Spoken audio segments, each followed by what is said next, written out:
Shalom watumishi wa Mungu.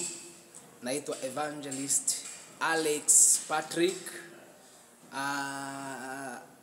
Tunasema asante kwa sababu tumepata asubuhi yenye baraka, yenye amani.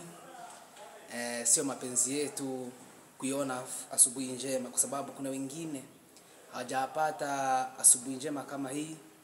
Wengine wamepatwa na shida mbalimbali, wengine wamefariki dunia, wengine ni wagonjwa, wengine wako hospitali. Lakini sisi kwa sababu tumepata asubuhi yenye baraka, lazima tumshukuru Mungu, lazima tumseme asante, kwa sababu ni mapenzi yake sisi kuwa hai, wala sio mapenzi yetu wanadamu.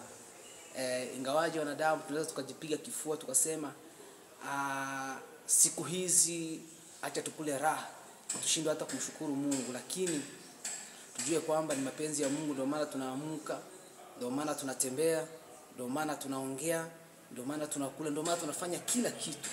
Ndio maana lazima tumshukuru Mungu tunapopata nafasi ya kumshukuru, kwa sababu nafasi huwa zinakuaga lakini tunashindwa kuzifanya. Mungu awabariki sana nyote. Mungu awasaidie.